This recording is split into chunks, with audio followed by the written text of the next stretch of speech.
Welcome to Spirit School. I'm your mentor, Danielle Sarank, also known as the Squamish Medium. In this podcast, I share honestly all I have learned about the mediumship and spiritual development journey. My intention is to normalize these conversations, to make way for a more confident, clear, and connected wave of lightworkers, serving the world of spirit with an open and joyful soul. Welcome again to Spirit School.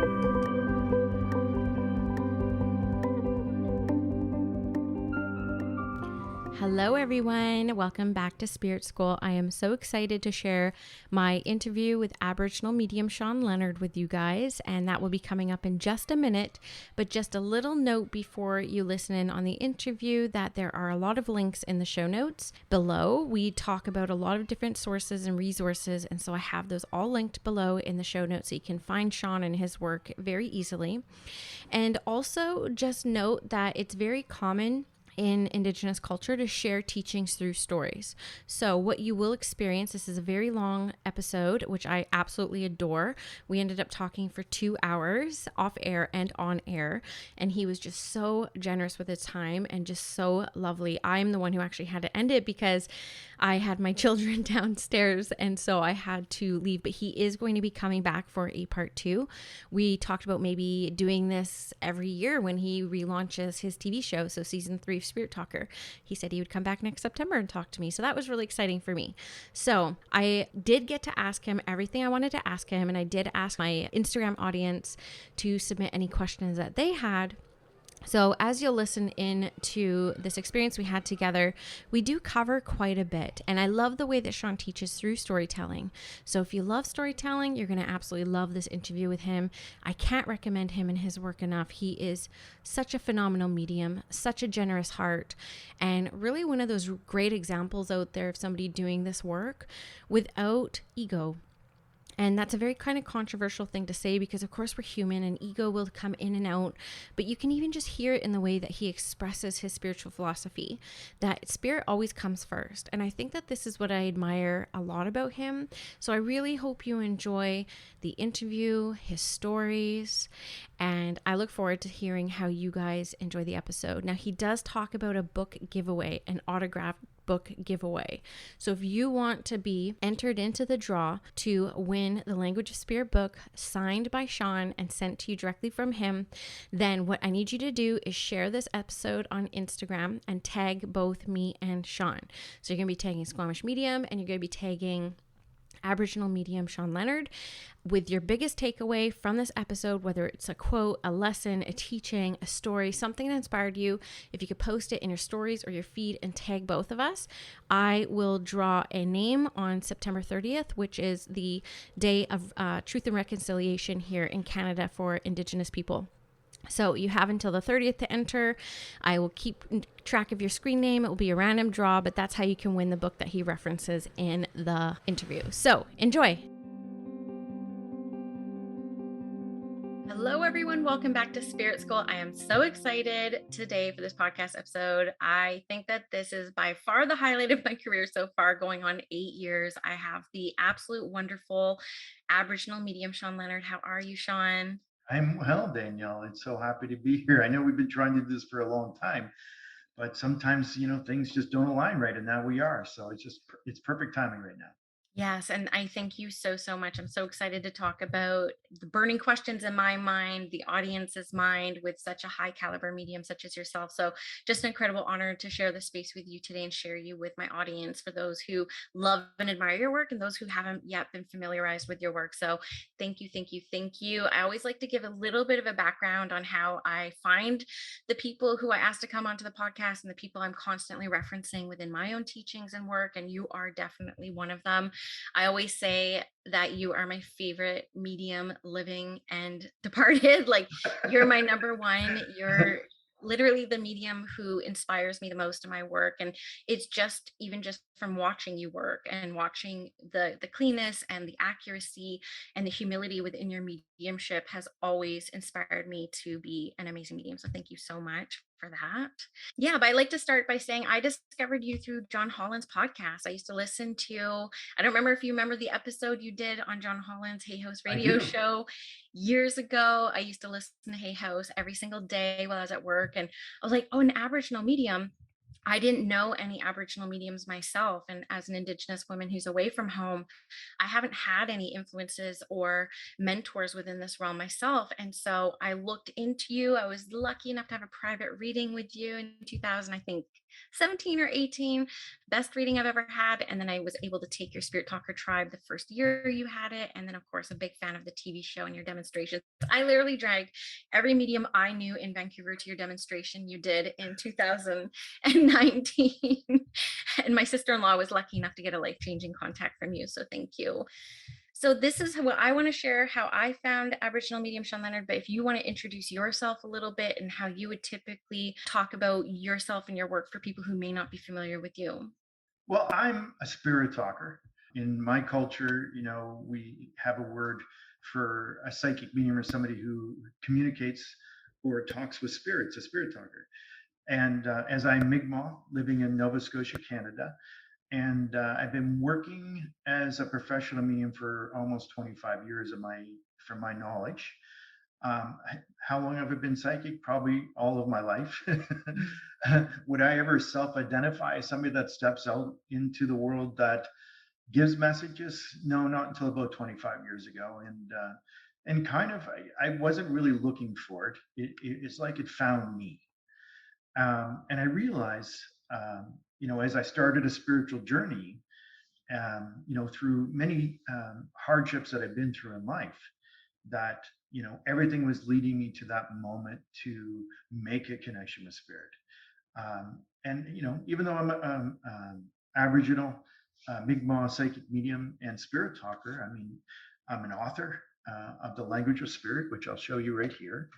And perhaps I'll give a book away as a gift for this for joining the podcast. So if Danielle chooses somebody out to receive my book, I will send it to them in the mail, and I'll sign it and put a little message in there for you.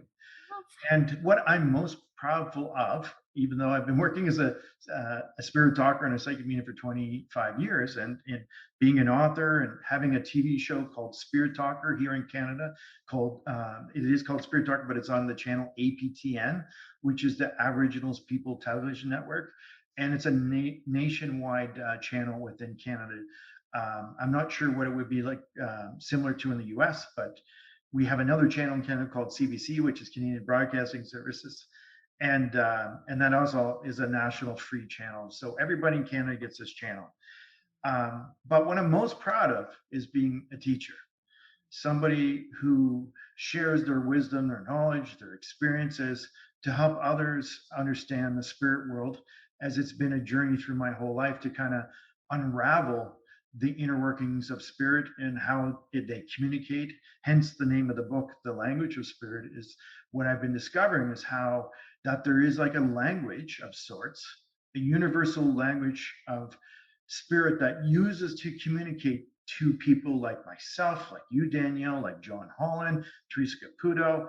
And it's not based upon culture or belief or anything. It's available to us all.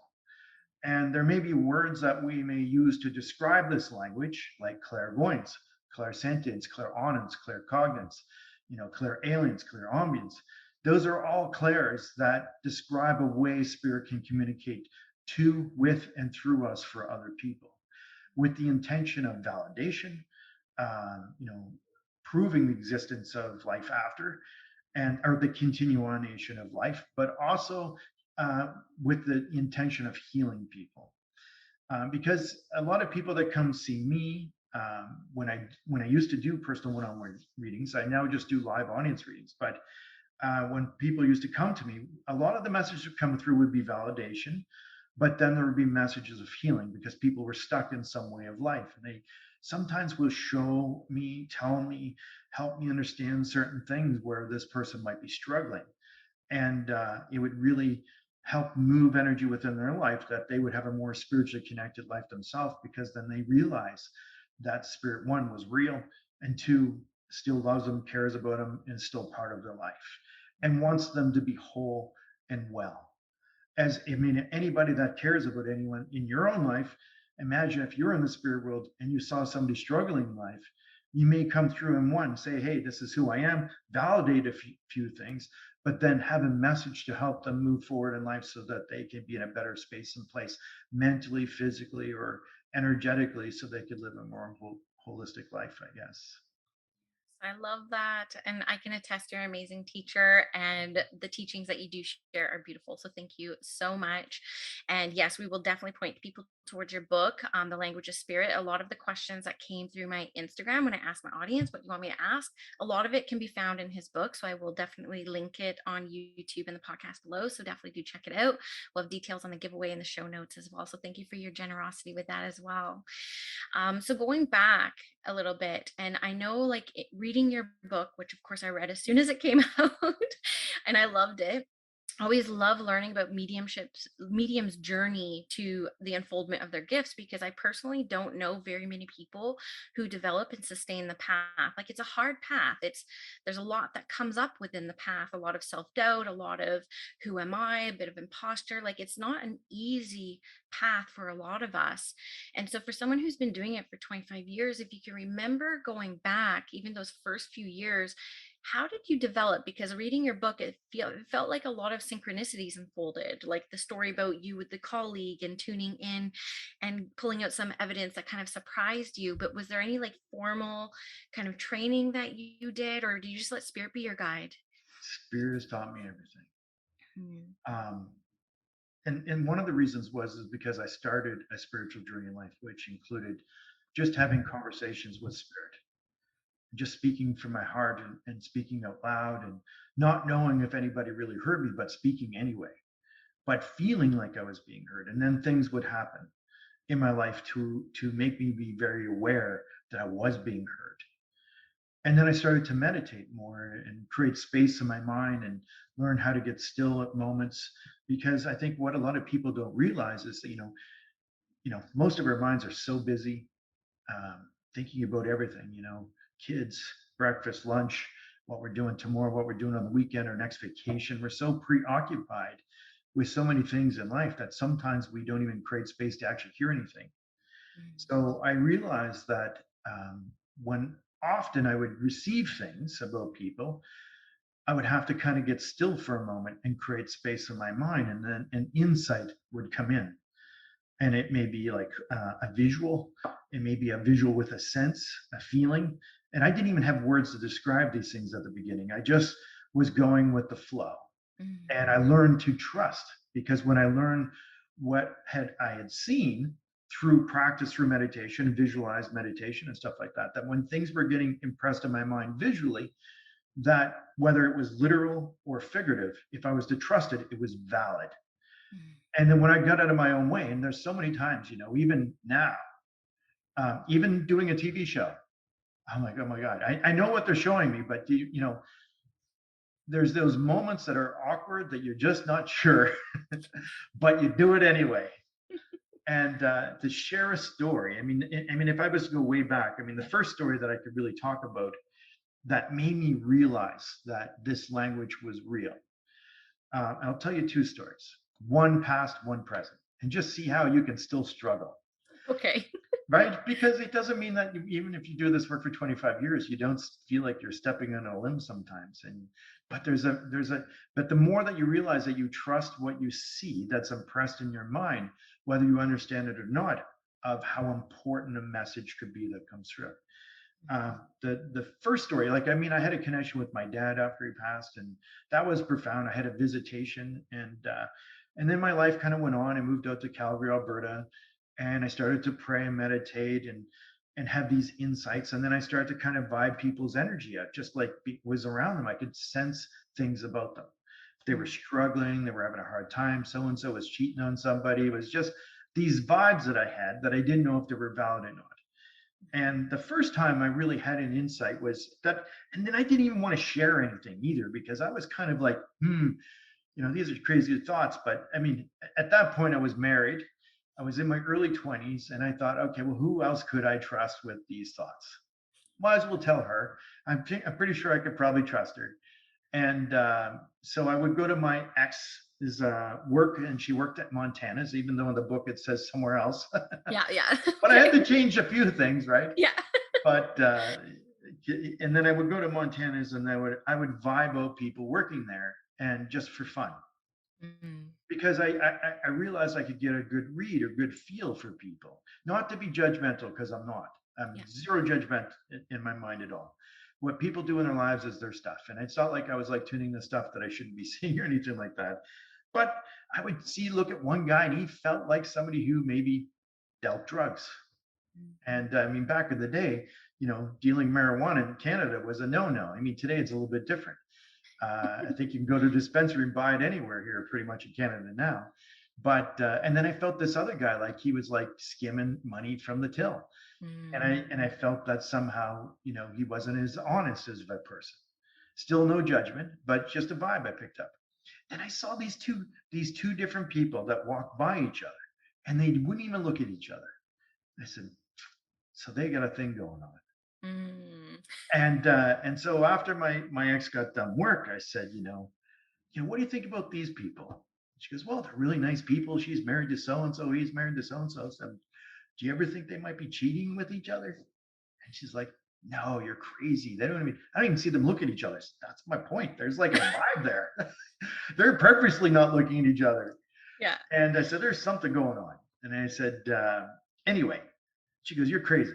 And I said, yeah, maybe I am. And then I said, what about this guy? And she says, oh, man, that guy's father's a minister. There's no way he's like, stealing money or anything like that. And, this person would never like, I know he does drugs, but I don't think he would sell it. And it was just like, well, whatever.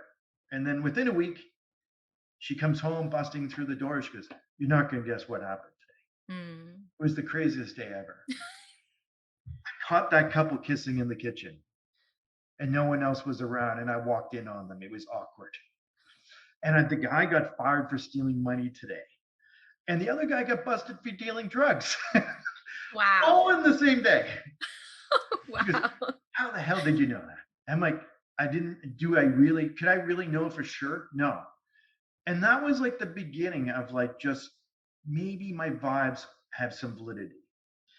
And so anyway, she then told a friend of hers at her work named Jen Syme, who is also an author. And she had her come over for a weekend, and they were all devised, and she was telling her how intuitive I was and that I was going to read her. And I'm like, well, I can't really do that. She goes, you're going to try. And she's coming over on Sunday. I'm like, okay, I guess I have no choice. I'll do my best. And she came over. And so we ate supper, we were done, and she's like, I'm just vibing her out. And, and I'm talking to her about writing a book, which she has done, actually, I think 2 of them now, traveling around the world, caring for people's pets and things like this. And she's done that. She was traveling around the world doing it and quit her job and such, and meeting some guy named Dale, who she married. And I thought, at that time, she's like, yeah, I just met Dale. We've been talking about like traveling around looking after people's homes, and I am working on a book. But she goes, I really came with a different intention. I really wanted to connect to somebody. And I know that you're intuitive. I know some psychics are mediums as well. Are you a medium? I'm like, well, no. And she said, well, could you just see if there's anyone around me? And I'm like, okay. And so I got focused, as I would often do when I was around seeing things. And I saw this not this young lady, but this older lady who felt like a grandmom. And then I gave her this message, and she started to cry a little bit. And I was like, she goes, is there anyone else? I'm like, no. And she goes, no, there's got to be someone else. So I start focusing, like, I don't even know what I'm doing. Right. I literally don't. Yeah. And then I'm like, then I started to kind of intently stare at this one space. And I was just saying, if there's anybody there, I'm open to you connecting to me. And then I had a vision. I was like, wow, okay, now this can't be real. And I saw this young man in a baseball uniform, and he had a number on his jersey, and then he had a baseball in his hand. He started bouncing up and down. He looked at me, and I saw a shed behind him, and he walks into a shed. I'm like, I don't know, Jen, but I don't really see anybody, but I see something, and I don't know what it is. And I told her, and she instantaneously cried. She goes, that's the person I was hoping to hear from. That Mm. was my best friend, grew up in high school. This was his name. I didn't get his name. But we played baseball together. And one night after game, he went home and killed himself in the shed. Is he okay? And at that point, I was kind of like, I don't know. I mean, how can I really know? I didn't know. I know what I saw. Where did that come from? This is where this all started. How did this happen? How did this unfold? Where did this come? Am I a mind reader? And it was that moment that I thought, well, I might be a mind reader. I picked up things of people at the restaurant. I picked up this and that. It was their energy that made me see this. And then I went about my marital life, and I started to have more events that I would see things and experience things and kind of vibe things out. And then I went to work, and I worked with this guy, Orhan. Great guy, skeptical as hell. And I thought, well, you know what? I'm a little out there, right? Maybe I need someone to ground me a bit. I'll tell him what's happening with me, not knowing that he was going to tease the bejeebus out of me. So I told him, I said, Orion, I got this weird, stories I was telling him about. And then he said, what should I have for lunch? Can you think of the he was Taking just, a piss at it you. was just like, he was like picking this apart, like horribly picking it apart. And I felt, oh my God, why did I put myself out here to put, for this ridicule? Because now I felt stupid. Yeah. But one day I'm typing in my work because we worked at a company called Hayworth International, which was a company from Michigan. We made office furniture, and I worked on bills of material in AutoCAD, and he did the same. And he sat right beside me in these fancy office chairs and stuff because we made office furniture. And so I'm typing away, and then one day I hear a voice in my head, and it just says Charlie. Like, okay, I'm still typing. Then I hear Charlie, like whispered in my mind, like it's my voice, but it's not my voice. And it's just quiet. Charlie.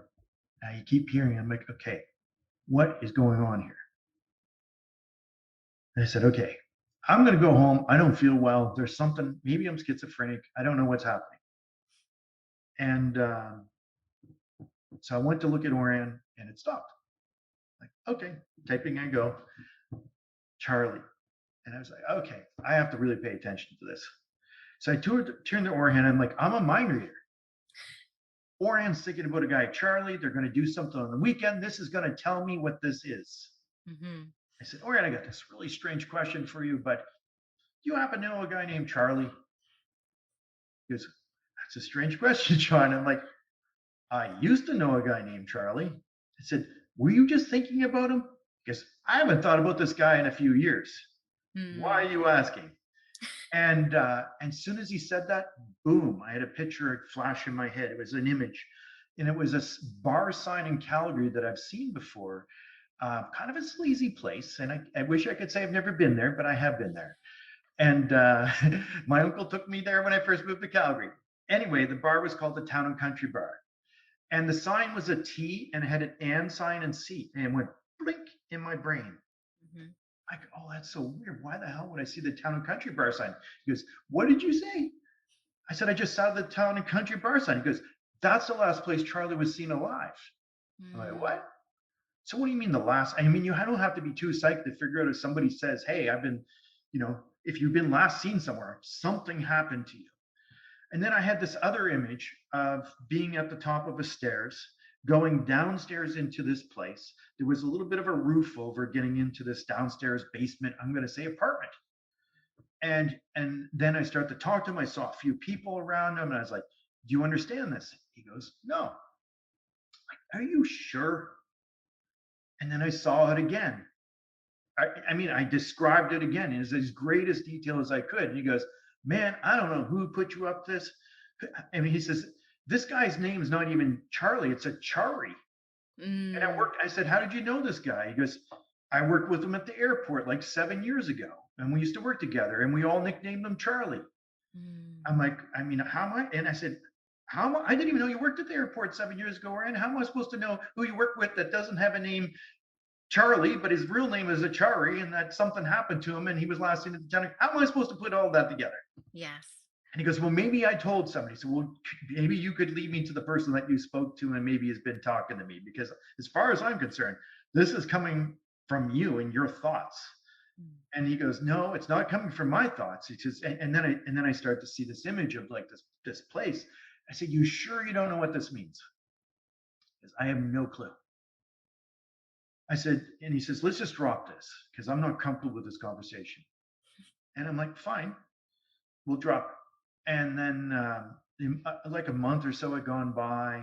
He stopped hassling me, which was super cool because, I was putting myself out there and being ridiculed. And now I weirded him out. So he actually stopped bugging me. And then what happened was I picked up the paper. Mm. It was the Calgary Sun paper, and I picked it up because I was looking up for the sports scores because at that time I was a huge hockey fan. And I was a Calgary Flames fan. I was looking for the score. And I'm flipping through the paper, and a story is in there about an unsolved murder of a guy named Achari, nicknamed Charlie, worked at the airport, last seen at the Town and Country Bar.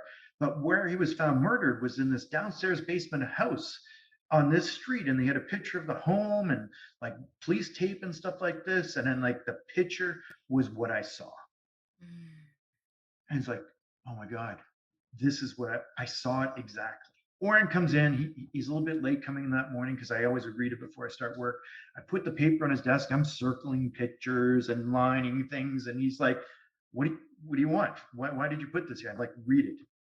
And he reads it. He goes, yeah, what about it? I said, do you remember the little conversation we had about you knowing about this house and this large roof going into the basement? He goes, yeah, not really. I'm like, baloney. I know you do. I do. He says, well, okay, fine, I do. He says, what's your point? He says, are you trying to say I killed him or something? I said, no, this is not what I'm trying to say. Did you know this? Did you know this part? He goes, man, I do not know this.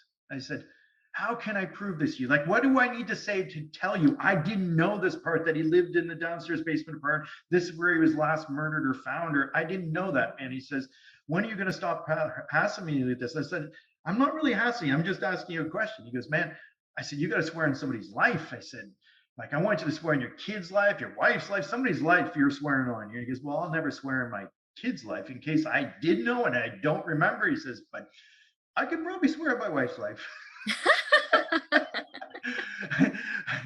And that's a true story.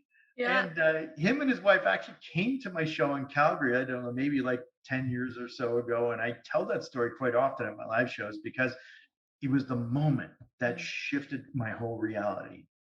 It was the moment that made me realize that I'm not a mind reader, that this is coming from somewhere else. It wasn't coming from him. He wasn't even thinking about Charlie. It was coming to me from someone else. And I'm going to say this as clearly as I can. It was a person. Mm-hmm. I could feel his energy. I could see what he looked like. He was telling me a story. And I didn't know the story. And I was trying to validate it with the information I was giving to him. There was a part that he couldn't validate. Yeah. So it can't be reading his mind if it is not in there. Yeah. So I was seeing something that was like separate of him. And that moment shifted my life. So I thank you, Charlie, each time. And I honor that story. It was a moment that impacted my life like never. And that's when I discovered how spirit communicates. Mm. It wasn't that I wasn't getting stuff before, but I doubted. I was unsure. And I was even scared to even speak what was coming to me. Mm. But then I realized this was real. And I realized there was a language and a communication that was coming through. And the language was through the pictures, the feelings, the thoughts, the impressions. And I stepped out of my comfort zone and just said, I'm going to trust whatever comes to me, whether I understand it or not, whether it's literal, whether it's figurative. But I'm going to get out of my way and I'm going to do my best. Mm. And that's exactly what I did from that day forward. And it hasn't failed me. Does it mean that I know everything? No, I think there's this misconception with people that do this work that people look at us and think, okay, well, when's the lottery numbers on Wednesday? I'm like, man, I don't know. I mean, if I know, I wouldn't be talking to you. Yeah, totally. No offense, but I feel like in Hawaii right now. Yeah. But, certain things, spirit isn't like coming through with the intention to like make somebody rich, because that's an egotistical approach to viewing life.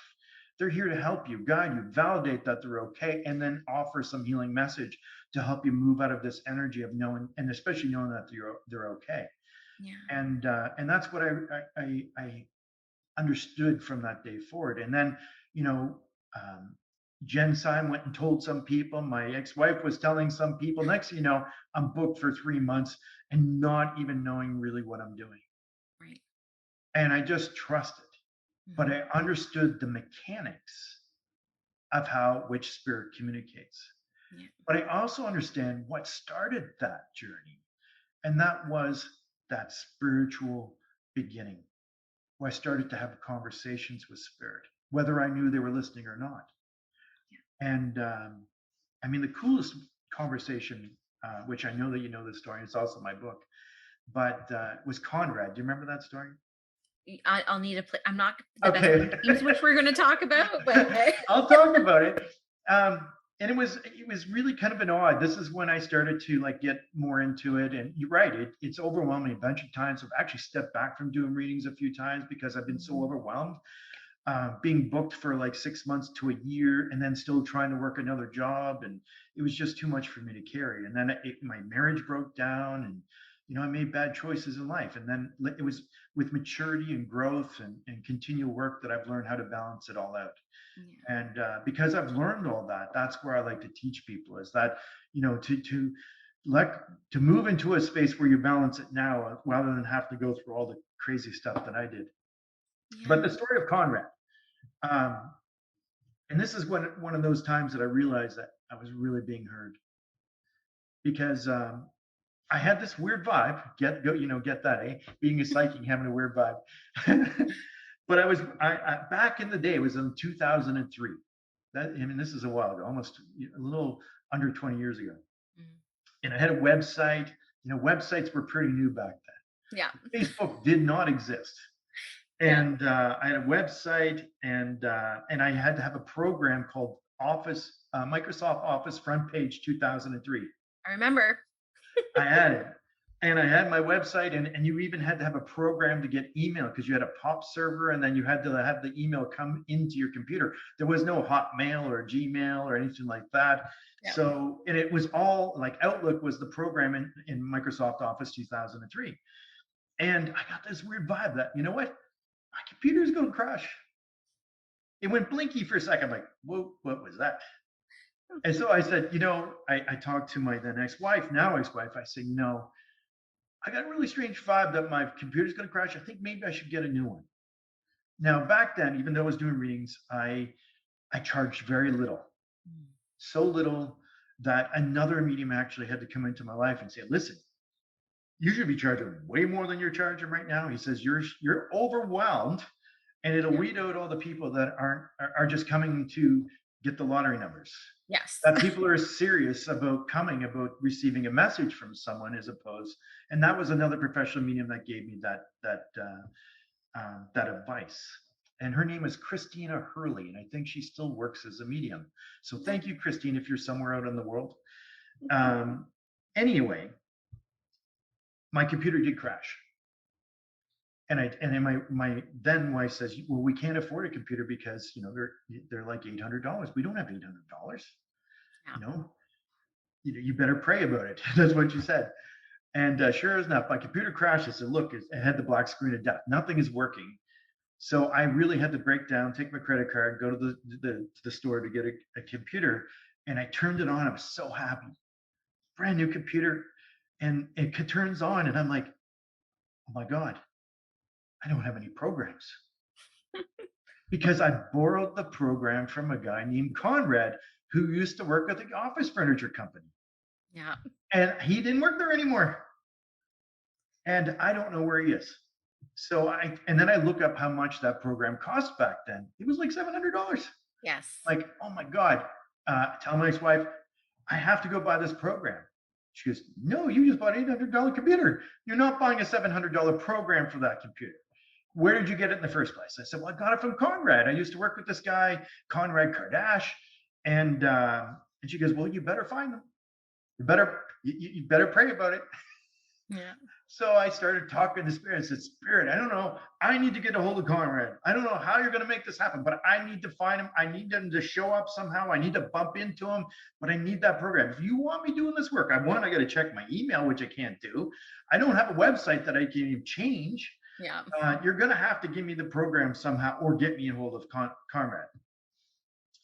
And I put it out there, and I was doing it like with not that much enthusiasm. I was doing it from a good, loving space and place, because that's how I learned to have these conversations. It's not from fear. And so I spoke from my heart and clearly. And anyway, Saturday rolls around, and this is Saturday. I actually got the computer and all that went down. And I realized I couldn't do anything on my computer, so I don't have a program. I'm looking through the yellow pages, the white pages, trying to find Conrad, and he's nowhere. I mean, Calgary's got 1 million+ people, and he doesn't even live in Calgary. He lives in some little town outside of Calgary, and I didn't even know where. I was looking at all the little towns trying to find Conrad Kardashian. Yeah. And so anyway, I decided to work on my fence on the house the next day. And I had to call my brother, because I was going to hang the front gates at the front of the house the very next day. And I couldn't do it without help. So I called my brother, James, who lives in Calgary, and he's working at some other place. And I said, James, can you come tomorrow morning around 10? I'm going to need you to hold the gates while I drill and screw the brackets in to hang it. Because I don't know, man, I'm going out to drinking with the boys tonight. I don't know if I'm going to make it. But I said, come on, I really need your help. Just be there. I guess, okay, I'll be there. I'm like, that's it. Okay, I'm out there. I go outside. I have my gates built like with a nice arch, and I got the hinges, got all my tools, and it's like 10:10, 15. I'm like, he ain't coming. I'm like, damn, I'm gonna have to figure this out. So I'm getting wood. I'm wedging the gates up. I'm like, circling the holes to put the drill bits in to screw them ahead. And then somebody pulls up in front of my house and beeps the horn. And I turn around, and it was Conrad. Yeah, I remember the story now, yes. I'm like, what the hell? I said, Conrad, what are you doing? He goes, oh, hey, Shawn, I didn't know you live up here. He goes, I just got a call this morning about somebody having puppies in your neighborhood, and they wanted to know if I wanted one. And I'm looking for this address, and I'm a little lost. I'm like, my God, I was just talking to Spirit about you yesterday. And you showed up at my house today in front of my yard. And I thought, how many things had to happen to get him there? Yeah. My brother had not to show up. I had to be working on my fence. I had to hang the gates. And it was really just like all these little synchronicities. And if my brother would have showed up, I might have been done and left. Yeah. But he even had to not show up. So I wasn't so mad at him. Yeah. And, but then, you know what? It was conversations that I realized that I would speak from my heart and have and put out there, that I realized I was being heard.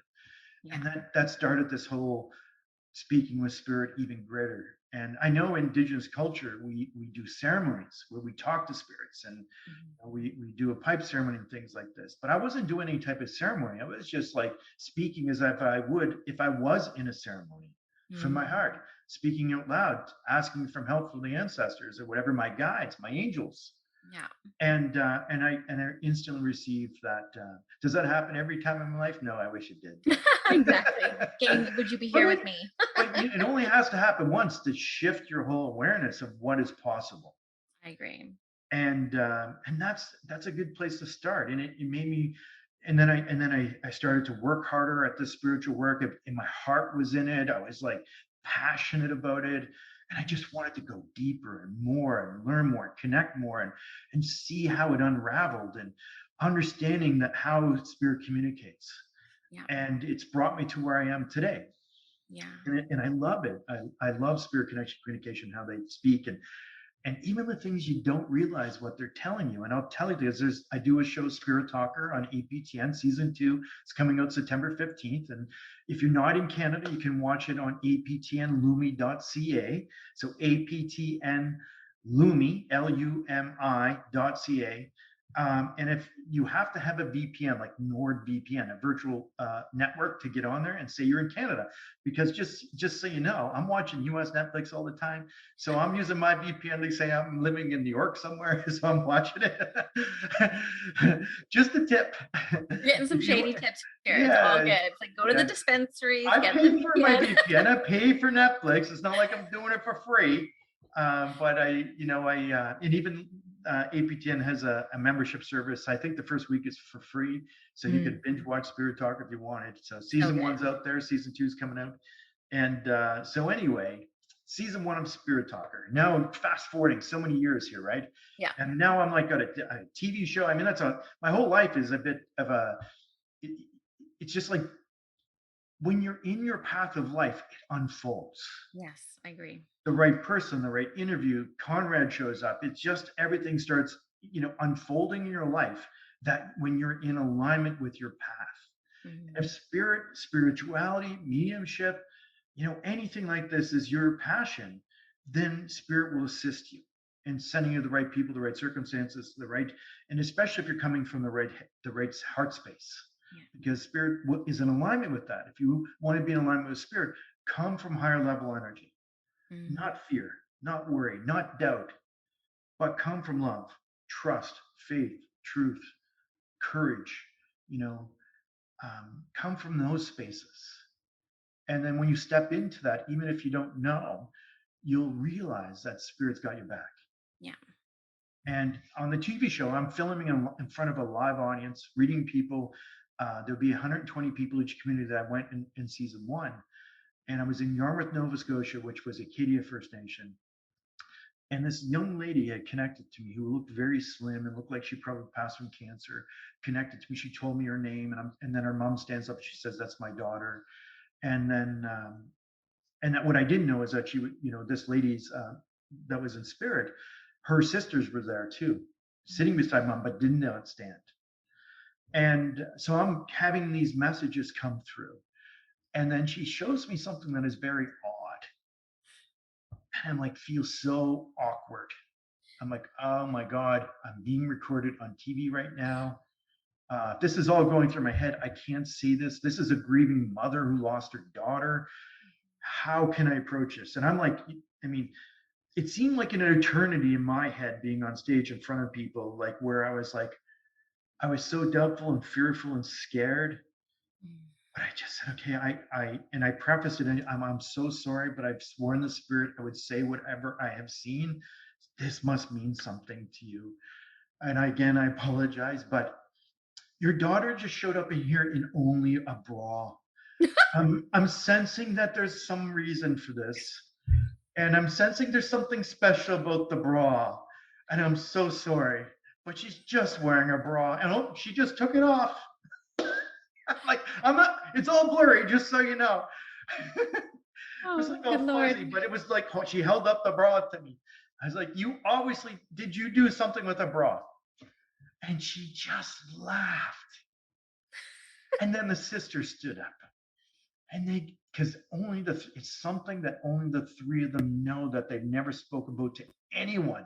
Right. When she was actually at the funeral home before the service, the mom and two daughters were in the back room, and they brought a special bra for her. They put it on her and they stuffed it to send her to the spirit world with bigger bosoms.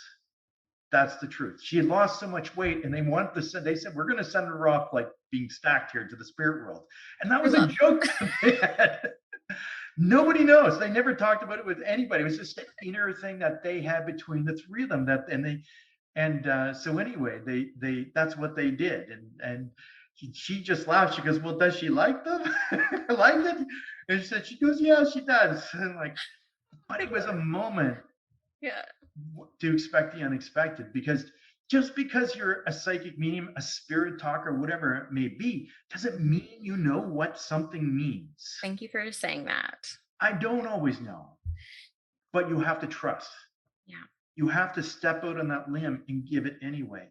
Yeah. Because, and how I always say, a spirit gives us little breadcrumbs, right? They lead us on a journey. We don't see the whole picture. I've connected this girl, looks like she passed some cancer, was about this age. She was very small in frame. I know that she was with her when she passed. She gives me images like this, but then boom, she shifts it and shows up in a bra. I'm like, okay, this changed. This changed real fast. Yeah, but you have to go with the flow, go Yeah. where the breadcrumbs lead you. And because there's a really important validation here that I didn't know, and it was just so odd and awkward, and so surreal, that I knew it meant something. But it doesn't mean that I didn't have fear still, even after 25 years of doing this work. Doesn't mean that I didn't doubt for a minute. But you know what? I swore that I would trust anyway. And Yeah. I prefaced that, I said, I swear what spirit showed me, I would trust. And it was such a big message for them. And it was like those daughters like weren't sure. Yeah. That's why they didn't stand up. Yeah. But as soon as I said, they knew it was their sister. Yeah. They knew that it was her daughter, and it was their sister that was coming through without a doubt. It was that moment that everything changed in that reading, because people can be skeptical, Yeah, right? absolutely. Even with And names, it's to be okay to be honest. skeptical. I think it's okay to be skeptical, but healthy skeptic, not like shut down, because then you're like limiting yourself from the possibility. Yeah. And when spirit finds a nugget of a breadcrumb there that is like so big and important, that means something to you that no one else could know, it shifts your reality. And that's what mediumship does for people. It helps you heal, but shifts your whole world and your connection to spirit. Without they've let go of their doubt. Do you think that they're talking to her knowing that she can hear them? Mm, Probably all the time. yeah. And even this lady in spirit's daughters messaged me, said thank you so much for helping my mom. My mom got 10 years younger that day, Mm, and she grew an inch taller. It yeah. was just like it was a life-changing moment for her. Yeah. And you don't know how powerful something like this could be, or what it could mean to a person. And that's the gift, is not having abilities. The gift is serving people and helping people live greater, more spiritually connected lives to their ancestors that are in the spirit world, whoever they may be, so that they can walk around more enlightened, more 1 inch taller, 10 years younger, and some say, but in a way that, it changes their life, so they don't have that doubt either. You've taken doubt from that person. You've Yeah. taken disbelief or fear or whatever that person's been carrying, and you've exchanged it for faith and belief and trust, and knowing that spirit's real. And it's a super it's being part of that process is a blessing. Absolutely. I agree. And I really appreciate some of the points that you said that I would love to highlight. One being, even as a medium, us receiving this information, we don't often always know what it means, right? And so I really appreciate you bringing up that point. And then same for me in development, and things that I see even my students developing, is not saying the thing because it either appears too obvious or they don't understand it. And like these little moments of magic that really change people's lives, maybe we're not meant to understand everything. And so I really appreciate you talking about that as well. So thank you for sharing those stories. And it's good and kind of scary to know that as years pass, it doesn't go away. I think I Well, ask everyone who has decades behind them, I'm like, does it go away? No? it, Okay. there's a But shimmer, a yeah. shimmer of doubt, but I mean, it's quickly dashed when you just not empower it. Just step Keeps it into it anyway. interesting too, right? It keeps it interesting. It's like, oh, this new, like it continues the levels of like trust in the spirit world, and really kind of throwing it over to them. Yeah. So Just like on season two, if you haven't seen the season two premiere, you can watch it on YouTube, on my YouTube channel, which I posted there. And there's like they showed like 3 clips of readings, because the readings are usually a few minutes long that they show on TV or something like that for each reading. But even though the readings are like an hour and a half, they only show like the nuggets, I guess, that yeah. they want people to kind of like experience. I wish they could see the whole thing, because you could see the whole arc of the messages, how they worked, how they come through, and that arc of healing through the reading itself. Yeah. But one of the weirdest things that I was filmed in season two saying was, I was in front of this young girl who obviously had struggled through life, and they showed me a toaster. And I thought, this is odd. I never spoken to you about the toaster in all my life. I'm like, what? And I'm speaking to her friends that deceased, and her friend was so adamant to connect to me. And I'm sorry for her friend because I smudged prior to doing my thing, and I invited their family in, but I forgot to invite friends. And then her friend was trying to get into the bubble of energy that I've created, that safe space. When I was doing my session, that she wasn't really able to come in because we all can set our intentions about who we welcome in, and I Mhm. invited these people's family, but not her friends. And I realized that because during the reading, and this was really cool during the filming, but the whole everybody on set that was filming me doing the session heard this woman yell at me, even though it wasn't recorded, Yeah. because I said somebody yelled and it was like at me and it was like, you guys hear that? And two of the camera people did. The sound guy didn't catch it. And I was Mhm. like, it was strange, but she yelled at me. I said, there's another spirit here. And she goes, oh my God, I'm hoping it's my friend. And then she starts shaking the light above us and you can hear it going clang, clang, clang. I'm like, yeah, I say she really wants to get in here. So I said, come on in. And then when she connected to me, I saw that she had taken her life at a very young age. And I know this young girl was struggling the same way. And then boom, as the messages go on, because again, they see people struggling in life. Now, there's great validation, but there's healing that this girl needs because she's a sexual assault survivor. And she was sexually assaulted for 4 or 5 years. And that came out because she talked to me about going to this field that was very important that I talk about. And I said, why would she take me in the backwoods to this field? And she goes, that's where this person would take me for 4 years and sexually assault me. So Mhm. why would spirit take me to the place where you're hurting? Why would they want to talk about where your pain is? And that's where that's where her friend took me, is because that's where she stuck. And then she showed me the toaster. Why would she show me the toaster? And you can see the shock on her face and her mom's, because she used to actually hurt herself and she used to burn herself with the toaster. It's something nobody knows. And it was that she struggled and she had so much pain in her life that she would inflict pain. Some people would cut themselves, some people do different things, but I've never seen anybody do anything with a toaster for themselves. Right. But this young girl was. So there was, her friend wanted me to help her through whatever I could with this sexual assault in some way. There's like, when you're doing work like this, the healing part, having a good grasp of like maybe guiding people to good counselors, therapists, psychologists if need be, but guiding them as well about, loving themselves unconditionally and, not to hurt yourself. Yeah. And that was the message that was coming through for this young girl. It was like probably the greatest reading I did for all of season 2, and it was the last one I did of the whole season. Even Mhm. though on episode 13 it's the second last, it still was the last, and Mhm. it's left this impression with me that when people come to see somebody like you, Danielle, or another medium, for me, I don't even do personal sessions anymore. But when people show up to me, because I don't know who they are that are coming to see me, but it's not random. Mhm. Spirit brings the people that need it. I feel sometimes there's certain people that need it more than others for different reasons. And this girl obviously needed a connection to her friend who took her life, because she tried to take her life at several times too. Right. And that's never our intention in life, to like leave this world. We came here with an intention to be here to live, experience, grow, go through everything, even some of the most horrible things of life, and come out in a different way, in a different perspective. So that's where I guided her. I know there was a life changing, shifting moment for her. And it was Mhm. all because of spirit and her coming to see me, and the messages that they showed me, the things that you don't understand. And I knew as soon as she started crying, I understood why that toaster was relevant. I knew, and you really even see it on the look on my face. I know what this means, Mhm. because then it's that claircognizant Yeah. knowing Yeah.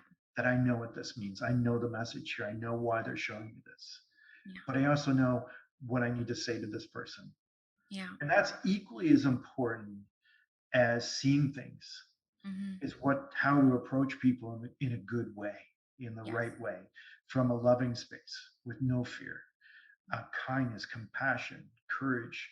All those emotions are important when delivering messages to people, because these people are in vulnerable places sometimes.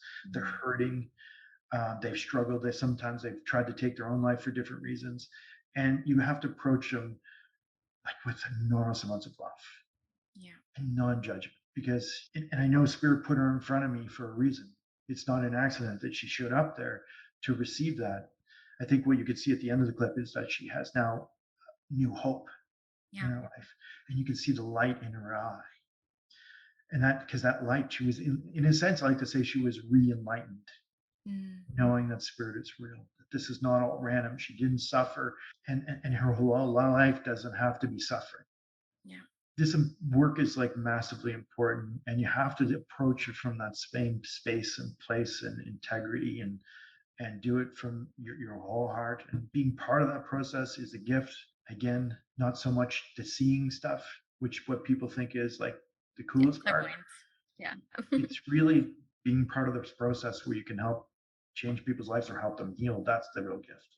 Yeah, I love that. And what I love about Spirit Talker, the TV show, is it's serving such a beautiful population that typically probably wouldn't have access to mediumship or, professional mediums. And then also seeing a story like that will inspire and impact so many others. So even though she was able to be re-enlightened in that moment, there are other women across Canada her age in a very similar situation, and they will also indirectly be changed and inspired and re-enlightened by that experience, which is what I absolutely love about the show. And even being able to watch you do that demonstration in Vancouver, my sister-in-law, like, you changed her life with that one message. A funny story about that is I was sitting next to her and I just had this feeling the next one was gonna be for her. And I felt this tug on my shirt. Like, I felt like Mm. a tug and I thought it was her. So I turned to her. I said, I think you're gonna be next. And then you said, I have Nathan and Chris here. Because that's how you start your dems, which is mind blowing.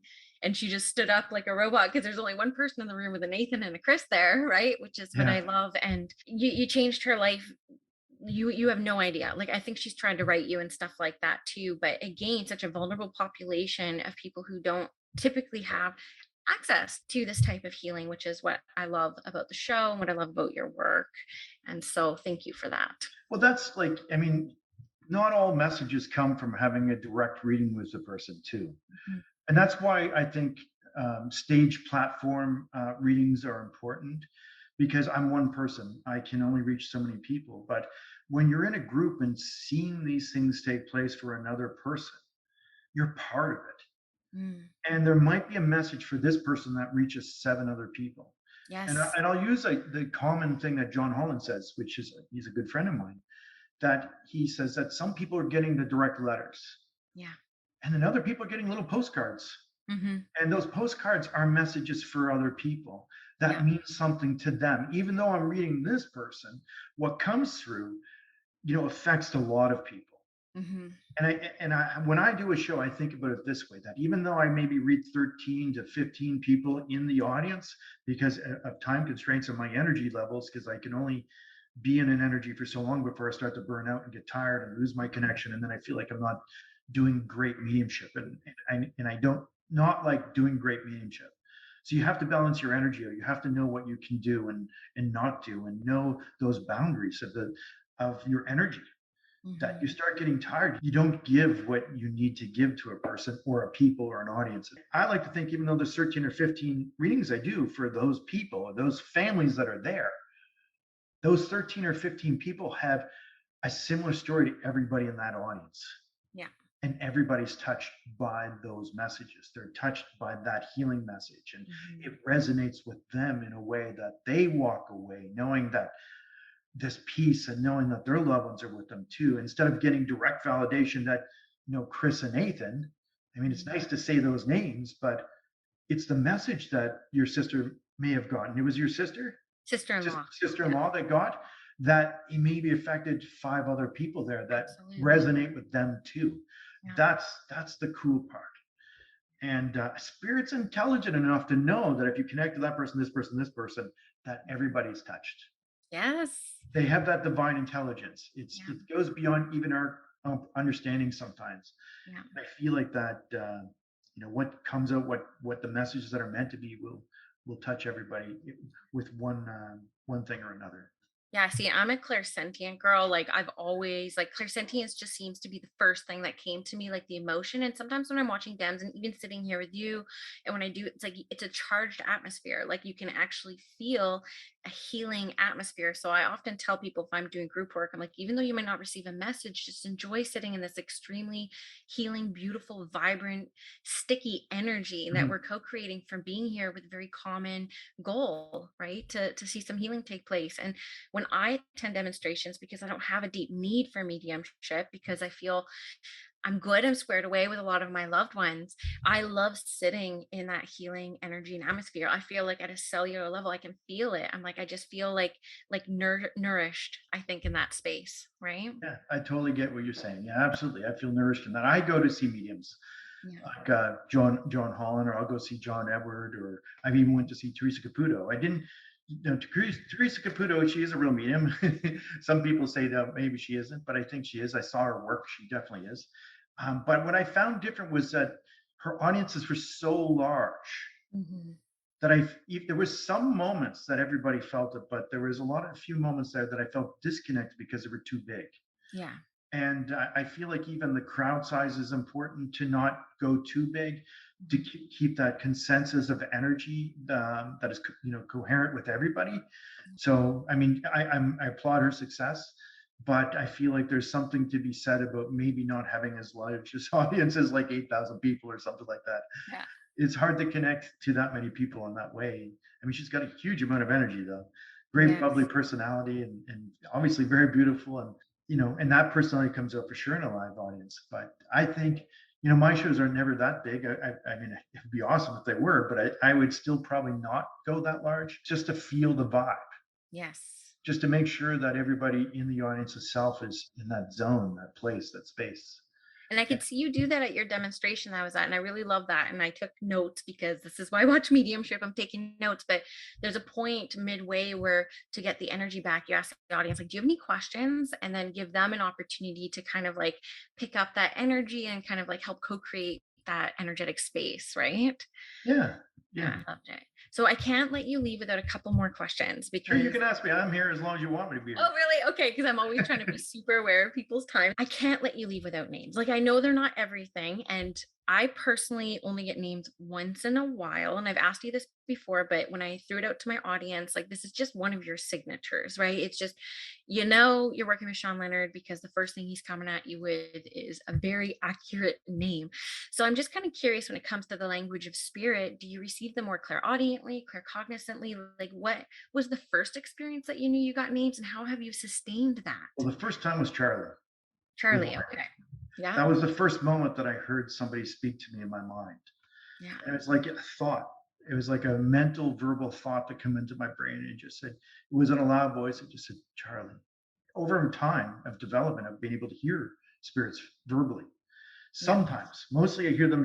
How I hear them mostly is, again, those thoughts that come into my mind, and I usually have like one or two names that come to me. yeah, Sometimes three names come to me, and I just say them. I just like, okay, I have Josephine, and Xander or something like this weird, and then Nathan, or Nathaniel, and then I just start going, and then somebody stands up. Oh my God! And I said, it feels like there's a dad, and I feel it out. I'm like, this feels like, could be uncle, because he feels a little bit more distant off to the right, but and mhm, so I feel the energy of clairsentiently, and then I go, oh my God, that is my dad, that is my uncle, and that's my brother too. And like, oh, okay, I'm with you. And then I just get into it. yeah, And it's really just allowing those mental verbal thoughts to come into my brain. Have I worked at it over the years? Yes. By even just talking names in my mind, yeah, like repetitively saying different weird names, like Xander. I've never said that name ever, but I know it must mean something to somebody in the audience. But that's where I just get out of the way and just trust, and then the person that stands up, it's for them, and then I just continue. It's the breadcrumb, yeah, and that I follow that journey, and like, okay, I don't know where I'm going with this, but this is how it feels, who I feel they are, and yeah, then I move forward. And I've talked and asked spirit to speak to me, like, spirit, I really want you, when I do my sessions, to put names in my mind so I know who these people are. I'm mhm, very open and available for that. Make them as clear as you can, just speak them slowly so that I can do my best with them. But I'm completely open to that. Speak them to me more. Thank you. And I would just speak to spirit and tell them what I need. yeah, What do I need? What do I need to do this better? What do I need to do this greater? Because they want me to do the best I can too. They're all rooting for me over there too. It's like, oh my God, okay, how can we help this guy be all he can be in his line of work with spirit and such? Yeah. because if I reach people, then they get to reach more people. And Yes. because it's not about just me, it's about everybody being more connected. Again, just to talk about season 2, the promo trailer, one of the coolest things is because we can doubt things, Hmm. right? We can doubt things like voices or a name or things like that. And do I know 100% who everybody is all the time? No, I don't always know. But and sometimes they tell me about people that they don't even know. Yeah. And what I love is like halfway through the reading, it's like, oh my God, how could I forget my great uncle Bob who just passed away just last month? I'm like, you mean I've been like working at this name? Like, you sure there's no Rob or Bob or anything? Like, no, no, no, I don't know anybody. I'm like, they've come with the expectation. They want to hear from Aunt Bessie Sue and Uncle Tim and, their son, but never their great uncle, even though they had a relationship with them, but forgot about him completely. But, because they came in with the idea that this person was coming, but then the other person showed up. Yeah. Yeah. I can't control that part. And then I'm doing the reading and I'm connecting. I'm like, well, just remember who they are, because this is how I approach it. I say, remember who they are, because it might make sense to you in a bit of time that you just don't get it right now. Yes. And I move on, because I'm not going to get stuck on it, because sometimes people have psychic amnesia. They just don't remember. They don't remember anything except the people that they came to hear from. Yeah. I just were watching John Edwards' work since I was a kid, right? Like since I Yeah. was a kid, he's like, "You have a penny in heaven." No, I don't. Yes, you do. Like he would basically just stand in his conviction and be like, "Yes, Yeah, you do." he's a little bit more hardcore than I am on that. I'll just remember it. I'm moving on, because I won't get stuck on something, because I mean, I don't care what people think, because I know what John Edwards' intention when he does it is he wants to validate and Mhm. show that what he's getting is like legit and it Yeah. means something. And even though if they can't remember, he won't go away until they do. He's Yeah. like he says, he's like a pit bull, dug in. He's not letting go, right? Yeah. But for me, I'm not as hardcore like that. I don't care what people think, if they believe or disbelieve. I'm going to do what I do anyway. I don't Mhm. have like this thinking, hey, I got to be right about every single thing, or people are going to pick me apart. Pick me apart if you need to. I don't care. I'm still going to do what I do, and I'm going to do it from the right space and place. I don't worry about what people believe or disbelieve. I'm still going to be who I am. I mean, if I was a musician and I was trying to give music to somebody who only likes country music, and I'm playing like AC/DC and they hate it. I mean, am I going to stop playing music? No, I don't care if they don't like it, rock and roll. I'm going to keep playing it anyway. So Yeah. you got to do what you got to do, and be separate from the expectations or the ideas or thought of others, and Mhm. and continue that journey in that way. And I've had people like come to me like complete skeptics, arms crossed, like, no, no. Yeah. I've had a couple like that. I'm like, man, do you even really want to be here? I know. Like, Like, do you know who how many brought you here? Did people your want to wife be bring in you this here? seat? I'm honest. I'll just say, did your wife bring you here? I said, did she making you stay? I'm like, I'm not. You can go out in the car, man. I don't care. I'll read your wife. Yes. I said, but I'm not going to waste my energy on you. If I don't even say anything. You've already said no. Yeah. I love it. I've had things like that too. I gave someone their money back 2 years ago because they just said no to everything. I'm like, okay, we're just not a good fit. And I just kind of gave their money back That's because right. Just I'm doing my best here. I'm not doing this to defraud you anyway. I swear to God, I'm doing the best that I can. yeah. And whether I say, can you just maybe gun cross your arms and open up to the maybe possibility? And sure enough, usually halfway through, I do connect to them again, and then something does come through. And there's only been one guy in all of my years that had just said no the whole time. Yeah. His wife said yes, but he said no, and it was just ridiculous. Yeah. But each their own. I mean, it was a good experience for me to go through, even though at the time it felt kind of crappy. Yeah. But it is what it is. You have to be able to take different people's egos. You have to be able to manage it, and again, stay separate of the expectations of other people, but still doing what you do because you love it. Yeah. But on the show itself, for season 2 trailer, one of the first clip that you'll see is I'll ask this girl, and you'll see me kind of intently focusing at the table because I'm in that zone, because we all get into a kind of a headspace or a zone to receive information. Because again, that's why meditation is so important, to create space to receive. Because if you're busy thinking, you're not going to let anything come in because your head's too busy.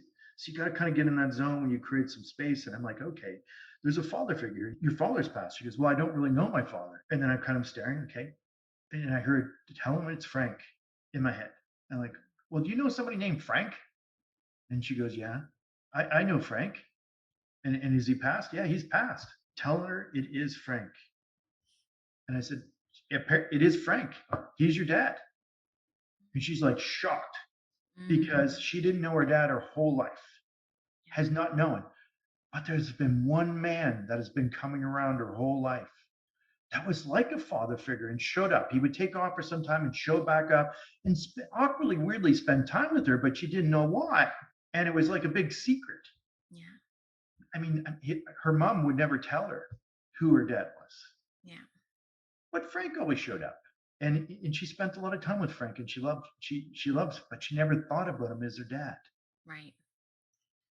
And then when I told her, it all clicked. You could see all the bells going off in her head. I was like, oh my God, how did I miss this my whole life? Yeah. How did I not put this together? And then after, much later, because she didn't have any pictures of Frank, because that's not who she came to talk to, but Frank wanted to let her know that it was her dad. Right. And he is deceased. Yeah. And she sent a picture into the production company, and which you'll see on the show itself. But when you see the picture, man, there's a definite family resemblance. Definitely. It's definitely daddy. I love it. That's so funny. Yeah, lots of family secrets kind of coming out in mediumship sometimes. But it was the clairaudience. Right. That was able to validate for me, right? It was like, it was just a name came into my mind. It was like Frank, just those kind of like super cool moments. And I think both of them that were there, even though they're friends, they're not related. She's like, the girl that she's with is like, wow. Mom got a call. How did I not know this too? I love it. You can't read a mind if they don't even know. That's right. Exactly. I'll tell you one other quick story that didn't make it to the show, but there was a guy, and it was in Woodstock First Nation. This guy came in super skeptical, and they asked people at the beginning, "Are you skeptical?" and things like that. And I do the reading, and I connect to his brother. He did cry a little bit, then he tried to hold it back, and he still wasn't convinced because he came to connect to his sister. But I didn't, on the show, filming, didn't connect to his sister. And I felt when I was reading him, I'm missing something here. But I didn't hear anybody. So after we're done filming the session, I went out into the parking lot, and I'm like, man, and I said, I feel like I missed something with you. He says, yeah, I'm pretty skeptical. He says, it was nice you kicked in my brother and all this, but I really came with the intention to talk to my sister. As soon as he said that, boom, picture in my mind. It was down in Maine, and she was down there partying with two other friends, and she was murdered. So I say this. I said, was she down in Maine partying somewhere with two friends? He goes, yeah. And I said, and then she tells me a name. Boom, name comes into my mind. That's the person that murdered her. And he goes, oh my God, that was her boyfriend. Wow. I said, was he in Maine at the time she was there? Yes. Wow. I said, and he goes, but he's deceased. And I didn't know that part. I said, but you came here wanting to know who murdered your sister. Yeah. I saw what happened. She told me who it was. It happened to be her boyfriend who was in the area, and they were split up. He was a suspect. But without telling me anything, I was able to see and connect to that and give that clairaudient message.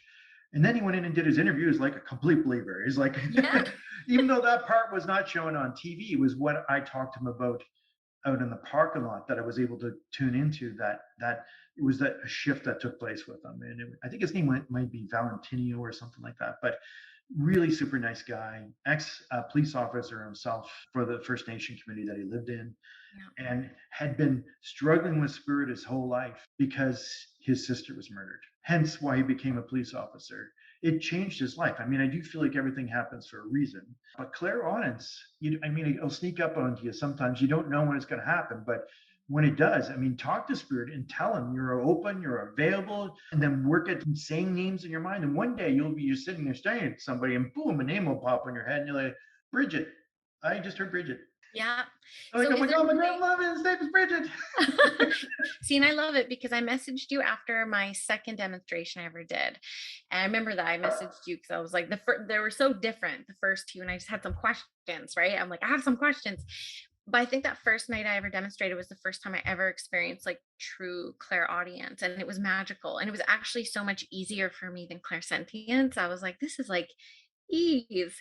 So when you have something drop in, because I am someone who has a real busy mind and a really busy internal dialogue, like I'm a busy woman, do you have a way to explain the discernment between your thought and spirit's thought? Like, is there a way that you discern, or is it just based off claircognizance, like trust? Well, I know when thoughts are being given to me Okay. because I know when things are being shown, like the bra. Hmm. I know when I'm hearing the name Frank that it's not my thought because I'm not thinking of anybody named Frank, and it's being shoved into my brain. Yeah. Frank. Oh, okay, Frank. And that just comes out of my mouth. Yeah. I know when they're, whether it's clairvoyance or clairaudience, I know when they're putting it in there because my mind, and that's why meditation is so important. I'm into a clear headspace. I'm not thinking about work. I'm not thinking about tomorrow. I'm present. I'm here. I'm open. I'm available. I'm listening. I'm sensing. I'm here right now. Mhm. I'm nowhere else. And that's why it's also important to not be doing sessions Yeah. if you can't be here right now, Right. because you're not honoring people that with the work that you do to serve if you can't do it well. It's good that you're in a good space and place. So if you got a lot of stuff going in your life, you might want to take some time to make sure you're in a good clear space before you step into the work again, or you're going to do a reading that isn't so good, or you won't be as open, or you may get a few things, but it's going to be just okay when it could be great. Yeah. And so you have to honor that, honor your energy, honor space, but just being open and just clearing space in your mind to hear, to see, to feel, to sense, to know. And the clearer you're in that space and the more present you are, and you trust whatever flows through your thoughts. And it could be as faint, little as foggiest image that just comes through your mind. You're like, Mm. oh, okay, I don't know what this means, but blah, blah, blah. And they're like, oh my God, no, we just did this today. Sometimes they show me some really odd things, but I now know their intention as to why. Mhm. Like if they tell me about a fire, for instance, and I had it, even this person didn't understand this. I'm like, I don't know why they're showing me this, but they were showing me water in the basement, and I thought it meant like that their pipes were going to burst. And I said, this is so weird, but you should check your pipes because they just show me your whole basement full of water, and I'm like, you better check everything out because I mean, this is not a thought in my head. And I told them, and they went home. They said they checked the pipes, it was fine. I said, well, I don't know what it means. A month later, their house caught on fire. The Mm. only thing left was their basement. It was filled with water. Wow. Was I meant to change it? No. I mean, there's certain things you can tell people that are meant to happen. I mean, maybe they were meant to move. I don't know. But I know that, and she says, this is the weirdest thing. She took a picture, sent to me. She goes, all that's left of my house is the basement, and it's completely filled with water because the firemen were pouring water all over my house. Yeah. It fit, even though they didn't understand at the time. And this is when things sometimes don't align at the moment. Yeah. Maybe later it does. Did I know that they were going to have a fire? No, I didn't know that, or I would have told them. I would Yeah. have, honest to God. And when it happened, it gave them some sense of like knowing that maybe there was a purpose for this. Yeah. Because if you can perceive it, see it, or have an insight into it, it means spirit's sending you on a journey, whether you like it or not. And it may be not one that you're happy with. Mhm. You're going that way anyway. Mhm. And when it's somebody like me or you or anybody that has insight into something like that, it gives them a sense of knowing that this was meant to happen. Mhm. And then they look at it differently. Yeah. And they don't like, they're not struggling with the turmoil of like, oh my God, I lost this, I lost that. And this is spirit obviously wants us to move to a different place. If this was meant to happen, was meant to happen. And they accepted it. I mean, and that's the greatest gift you can give anybody is acceptance, because if Yeah. they can accept the loss, if they can accept the pain that they went through, or the abuse, if they can accept that they've gone through it. Yeah. Because when you move into acceptance, then there's a peace that comes. And when Mhm. you can give people peace because of that, then you can start to move into a new direction of life because of those experiences, because you've learned to accept and be at peace with them. And it's part of the plan through life. I mean, I've been through some good and bad and some really crappy things.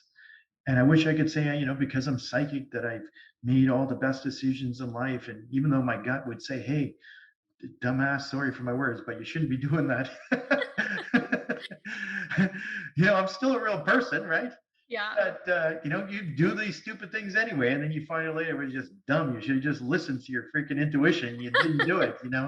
And I've been even working 25 years. I'm still like No, I'll do this. I'll make it work. No, no, it doesn't I love it. always work. I love that. So two more areas I hope to hit before I Sure. let you go, because my husband's downstairs with the kids, and I'm sure I can feel Okay. his resentment from downstairs. Oh, I can really? feel it. No, he's when you're talking earlier about skeptics, my husband's very cynical. Like it's beyond skeptical, right? But he's very supportive of what I do. I'm so enjoying this conversation, and I really wanted to talk to you about angels because I've had many, many mediumship mentors in my 8 years of development, and not a single one has believed in angels or referenced angels or talked about them. When I flat out asked some of them, like, do you believe in them? They're like, no. But for me, they have been part of my journey almost as long as mediumship, and I'm very passionate about it. And when I took your Spirit Talker Tribe class a couple years ago, you had a whole module on angels. And so I was super excited about that. So I couldn't let you go at all without asking you about your experience with angels, how you feel they may play into your mediumship, if at all, and just whatever you have to say about angels. Well, angels are people that can help you, very much like guides. Guides guide you through life, but sometimes even your guides will call on angels to help you through a certain circumstance because they're able to kind of like go between realms a little bit more easier than your guides sometimes. And angels have specific jobs.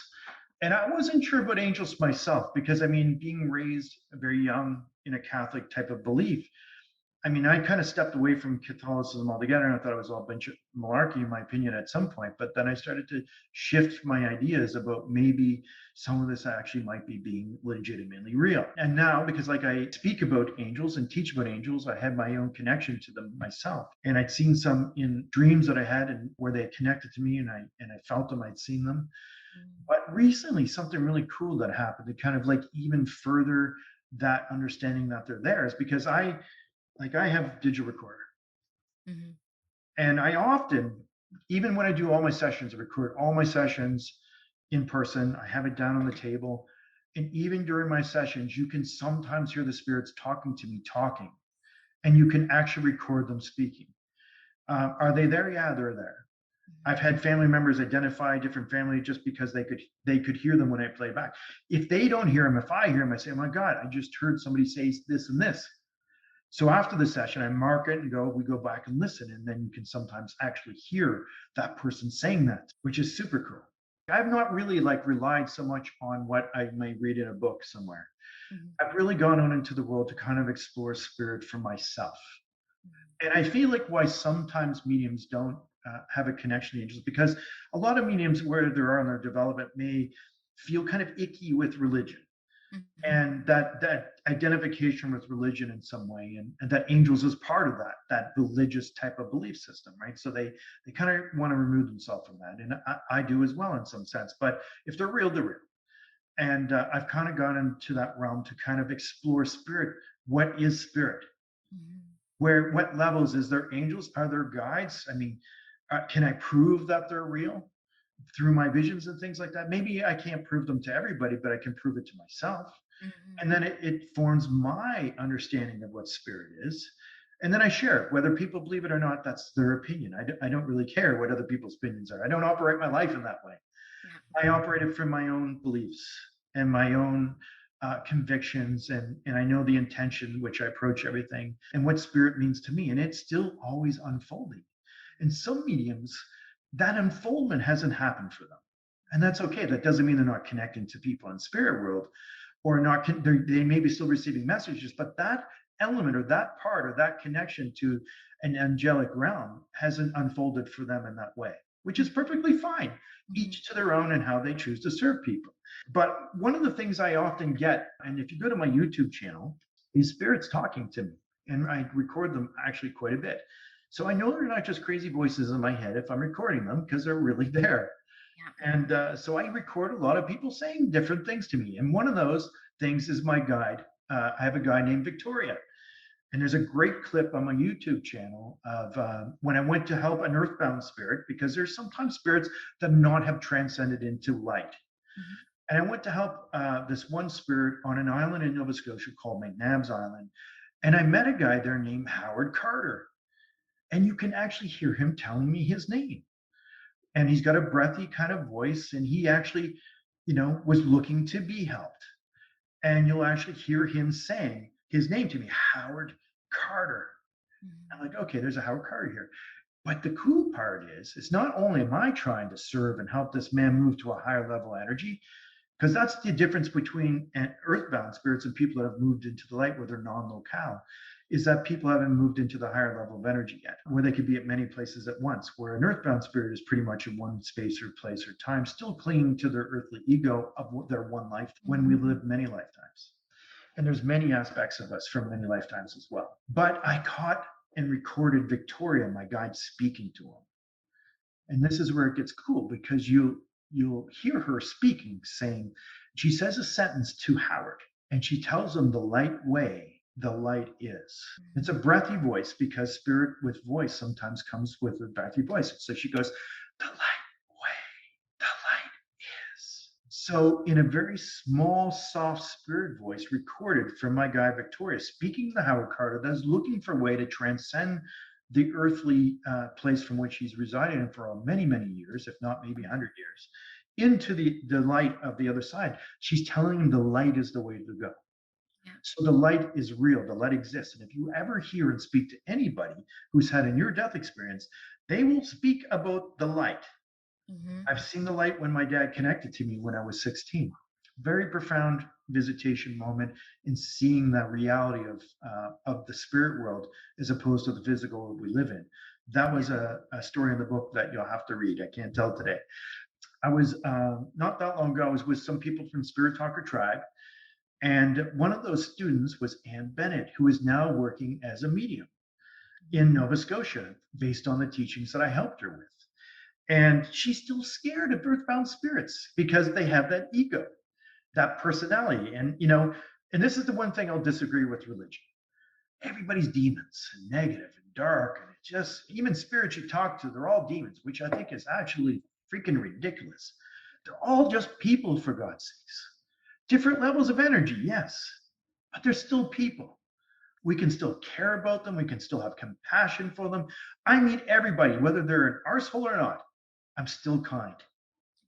And same with spirit, depending on what energetic level they are on. If there's an earthbound spirit, I have compassion for them. Now, some people, spirits, if they see me coming, will run the hell away from me because I would try to help them and they don't want to be helped.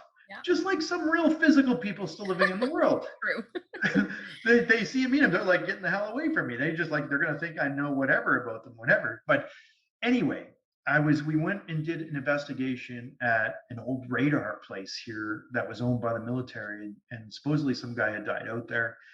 And when we were walking up to the building, there's some warning signs, and Anne's already nervous about connecting to like lower level energy beings, earthbound spirits. They're still people. They're not demons. They're just freaking people. I go and speak because I've spoken to this fellow before, and I never got to help him. So I'm bringing some people back for the experience of how you can help somebody move into the light.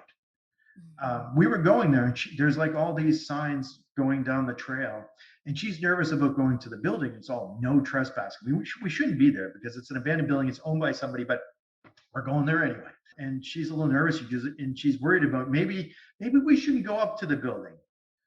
And then in the background, I record a voice of my guide, Victoria. And I don't know if I actually put this on YouTube channel yet, but I might just do that. Yeah. But in the background, you hear Victoria telling me, now my guide, who is at a higher level of energy, she tells me to summon angels. And you can hear her saying it as clear as day.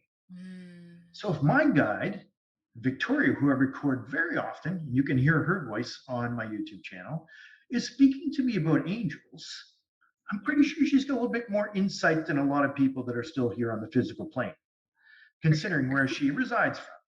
So in my opinion, angels exist. Yeah.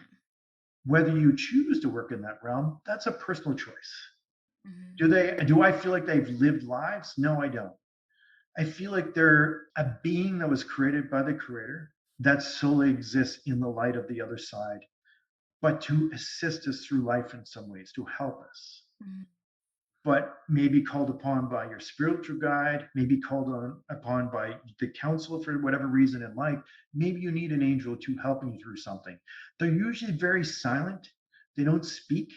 I think they probably don't talk. That's from my experience, because I've never recorded an angel speaking. but I've recorded my guide talking about them. Yeah. And I trust her. She's my guide. Yeah.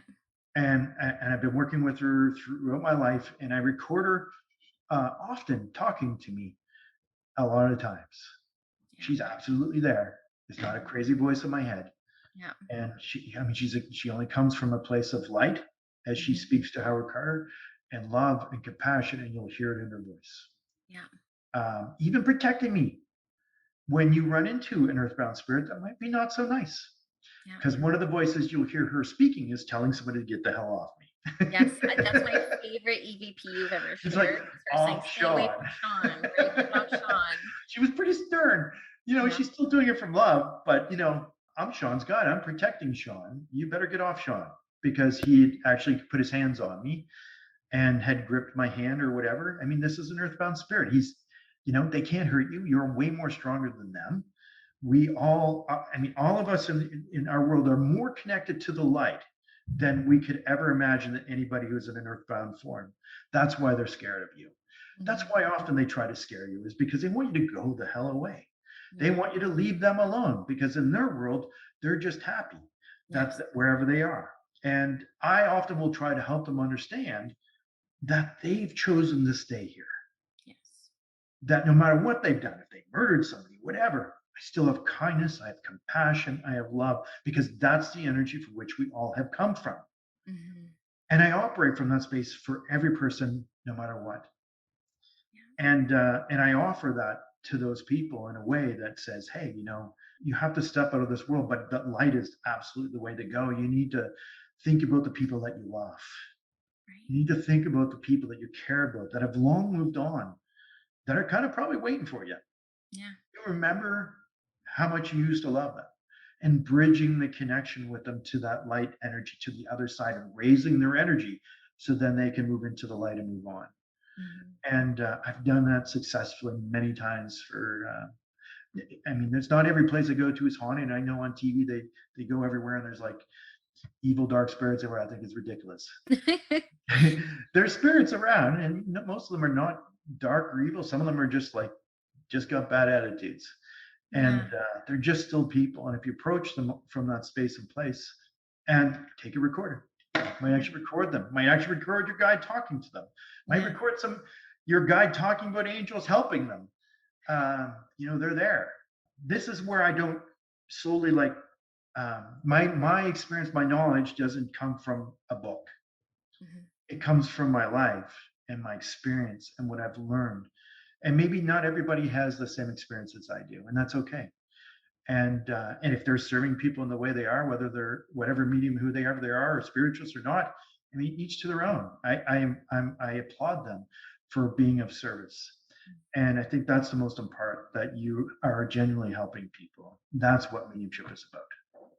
I love that. And I appreciate that, because that was the second area I was going to talk to you about. And you hit it anyways, which is around this concept of earthbound spirits and ghosts. It's a very hot topic in the mediumship world. There's definitely a division in what people believe and hold to be true. But, I was saying this on Instagram earlier, and I'm glad that you kind of talked on this too, is all we can do is teach based off of our experiences. Like, we can't teach things that we read in books, or we're not embodied in it, and nobody would be drawn to work with us. And so I haven't had any experience with a ghost. And this is why I tell my students, I say, I was a paranormal investigator for years. Again, I watched all the ghost shows. I wanted to have all these experiences. All I've ever experienced is loved ones gone and angels. And that's just my experience. But I think people have to remain really open to interpreting their own experiences with it. But one of the things I also say is, the only reason why I'm hanging on to it being a potential is because Shawn Leonard talks about it, and I trust you, and I think that you're an integral, humble human being. And I was like, he has EVPs, he has evidence, and so you're kind of like my evidence that there would be something like that. But I personally haven't had an experience, and that just might not be my path. Right. But have you ever asked to hear a spirit or an earthbound spirit? Well, when I was a paranormal investigator, but it was way before I was spiritually evolved or aware, right? It was more party trick kind of intention. It was like, I want to see what they got on Most Haunted. But that was also part of my development path, right? Where those really early years, in my late teens, early 20s, I spent 3 years. I would go to England to some really haunted locations. I did go to sleep next to a recorder every night. And I did catch a voice once. It was a male's voice, and I was alone. And when I was doing my makeup for work the next morning, I caught a voice that said, I have something very exciting to tell you. Sounds like a Um, guide, not so much anybody that is like earthbound. exactly. So I've just kind of been like looking at my experiences, like even as a kid, like things moving and footsteps and stuff, which I used to always think were like earthbound spirits and ghosts. But I was like, that could have been Nana, like that could have been grandma, like making themselves known. Like we just don't know. And so, yeah. No, if you have a ghost, you'll know you have a ghost. There's no like, Yeah. maybe it was a ghost. No, it's like, maybe there's somebody here. No, you know that there's somebody there. It is a big difference. And that's why I think a lot of the shows go out and it's not really real. Right. They're not really haunted. These are just people that are like from a higher realm visiting the place or whatever. They may get an EVP, but it's somebody visiting from the other side. Yes. When there's a ghost, there's a big difference of energy. And even the attitude, the ego, you can feel it in the ego, even how they speak to you. And I'll talk about one lady who I'm going to hope to go back and help, because it was on a property that I was at, I don't know how many years ago, maybe 7 years ago. And I haven't gone back yet, but I've asked the owner if I could go back, because she has a cottage. It's not really a cottage, it's a mobile trailer, like a mobile home. But it's out in Middle Musquodoboit of Nova Scotia, and she invited me and my ex to go there for dinner and to sleep over and have a fire. And I'm like, yeah, that sounds so beautiful. It was a September night, very much like around this time. And we went out there. We had a nice meal, and we go out around this fire, and we're sitting there. And I'm not even thinking about ghosts. I'm not thinking about anything. I'm just enjoying the stars, the beauty of being outdoors. And it was just like super awesome. And then a woman comes right up to me and talks very, very loud. This is when I hear ghosts. I hear them with my ears more, Okay. Yeah. as opposed to my Like mind. subjective. Like I can hear them talking to me outside of myself. Yeah. Like a person's talking to me. And this woman comes up to me, and this is how she sounds. She goes, I don't like you on my property. And she said that word for word. I'm like, what the hell? I said, you guys got somebody freaking here. And she's like, oh my God, that's so and so. This is her old property. And she's like, we feel her around sometimes. Like, no, I'm not. You really got somebody here that's like, I took my ex-wife's phone. I said, listen, she's going to come back and talk to me. Yeah. I hit record. I said, I'm going to wait. I'm just going to sit here, but she's going to come back, because people don't hear what I hear. And I'm like, it confuses the hell out of me is why people don't hear what I hear, because it sounds like another person speaking to me, like with a loud voice, especially an earthbound spirit. So I'm sitting there waiting. 10-15 minutes goes by, and sure enough, she comes back. She goes, tell her son to stop cutting on my property. I'm like, oh, there she goes. I got her. We stop, rewind, and you can hear it. And this is the really cool part. Even no one else can hear her. If I hear her, I can record her. And I can play it back, and you can hear her speaking to me. And she sounded just like that. Now, nobody in a higher level of energy has that sense of ego, and they're hanging around their property at all. They couldn't care less about whatever they had in earth anymore. They've moved beyond that. But an earthbound spirit is still attached to the property. And it's like, where did this woman exactly live?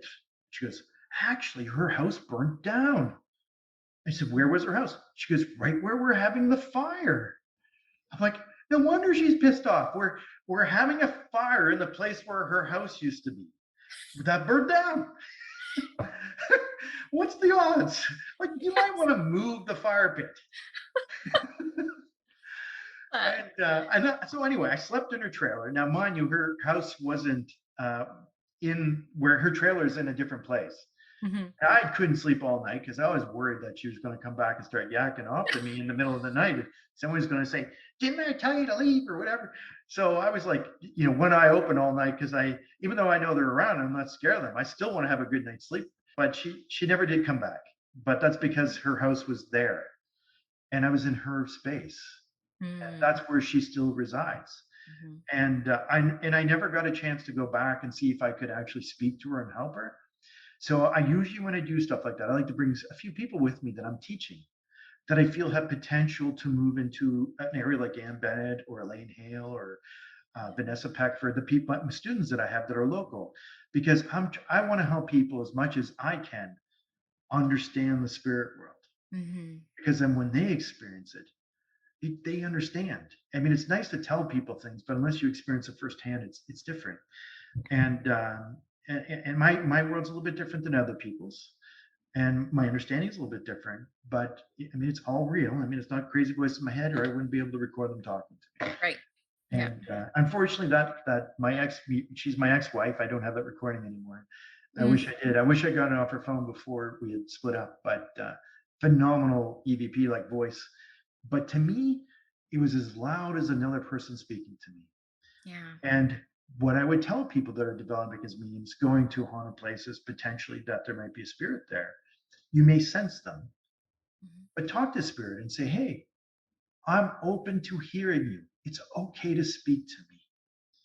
I did this with my ex-wife once, who was very sketchy of spirit world. I said, you know what? There's a man here. We were in Lewisburg in an old fort in Nova Scotia. And I said, there's a man here with us. I can feel him. I said, I'm going to talk to him. She says, okay. I said, excuse me, sir. I said, I know that you're here. I want you to know it's okay to talk to me if you want to talk to me. I know that you're here and it's okay to talk to me. And he goes, hello?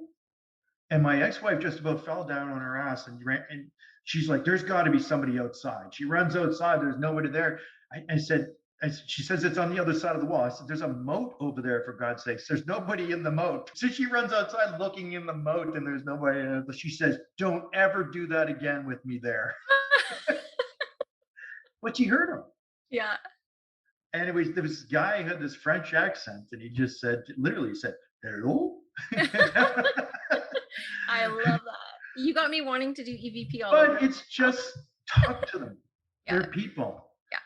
Talk to them like you know that they're there. So you know, I know you're here. It's okay if you speak to me. I'm open to that. Yeah.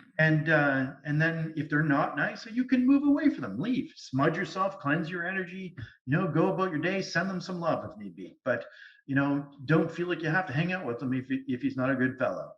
Yes. And I've stayed around a few not so good fellows sometimes. Mhm. But that's all. I could go on and on and on because I have so much knowledge in this. But they're absolutely real, whether you believe they're there or not. Doesn't matter to me. Yeah. No, I They're love real. that. And go. If you're not sure, go out and explore it. But Mhm. speak to them and talk to them when you sense something with you and around you. It may be just your guide, like what you recorded while you're sleeping. Mhm. But just don't walk around without communicating to the potential spirit that is with you. Speak to them. They're like they're really with you. And you actually might hear them speaking back to you like they know that you can hear them. Yes. I love that. And I think too, like even earlier when you were talking about like the names and stuff like that, with you, and this is just kind of like highlights for me, there's so much like intentionality behind the things that you're asking. It's like, just going back to even the names, it's like I don't want to be like famous for names. It's like I want names because I can communicate a lot easier. It's like the intention behind asking that is like pure, right? And so same with you getting like the EVPs and stuff like that. It's like I don't want like a million YouTube downloads because I capture this EVP. It's like I want to bring more evidence that spirit is communicating with us. So I just think like this is a good thing for people to kind of like observe, because there's a lot out there in the wild west of mediumship that is like not well intended.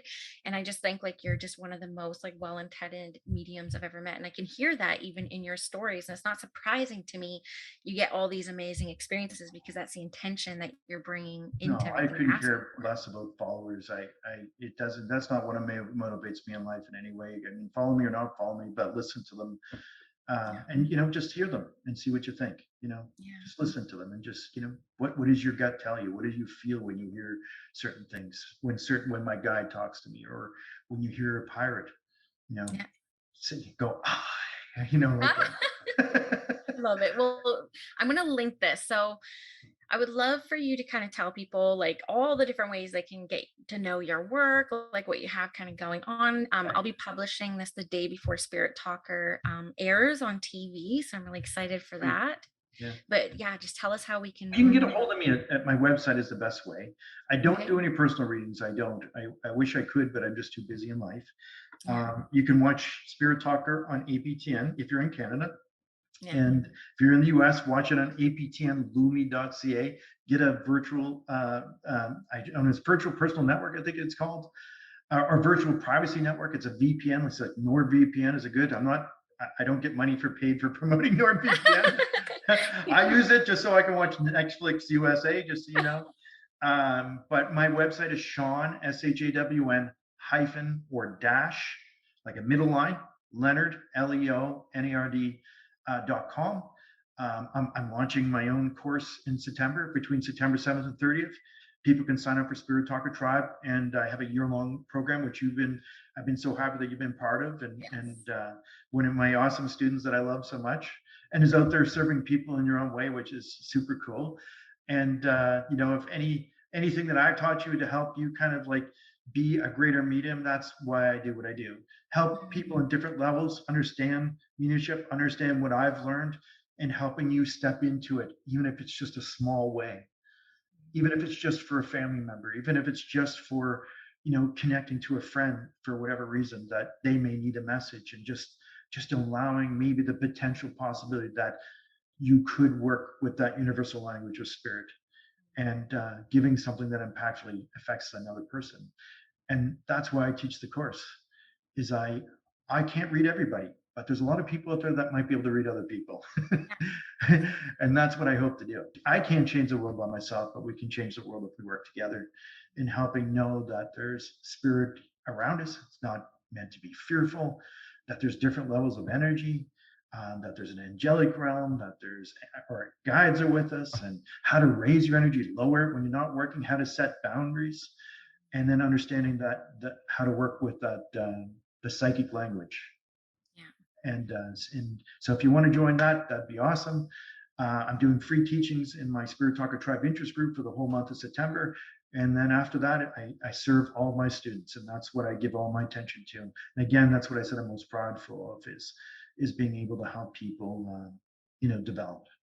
Absolutely. And I can attest, like everything Shawn does is beautiful, amazing. I felt so lucky to find you and get to take everything. I would feel so lucky to be able to get a private reading with you when I did.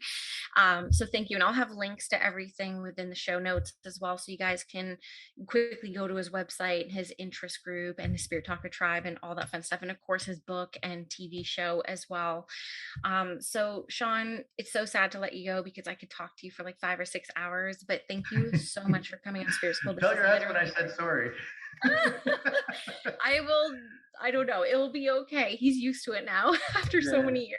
Tell him there'll probably be a part 2 in the future somewhere, and then we'll do this again and go maybe deeper and talk about some other things and take some questions. There's so much I want to talk to you about. I want to talk about Sylvia, Nova Spiritus. Like, I mean, there's so many things I want to talk about. So if you would be willing to come back for I absolutely would be. I'd love to. I love sharing what I know. And obviously you've got a mission here in life to be out serving people and helping people understand spirit too. So thank you. I thank you, Danielle, for this honor of being on your show. And thank you for allowing me to touch you and us together, maybe helping people understand spirit even greater. Thank you, Shawn. I really hope you enjoyed this episode of Spirit School. If you did, please leave me a review and a rating wherever you're listening to this podcast. And if you do feel called to share this with your friends, thank you for tagging me on Instagram at Squamish Medium so I can also share. It really helps get the word out about the podcast. If you're interested in working with me in my one-on-one mentorship, a reading, or all the various programs that I run, you can go to squamishmedium.com or check me out on Instagram at Squamish Medium. The link in the bio has everything I am currently working on in service to the world of spirit. Have a great day, guys.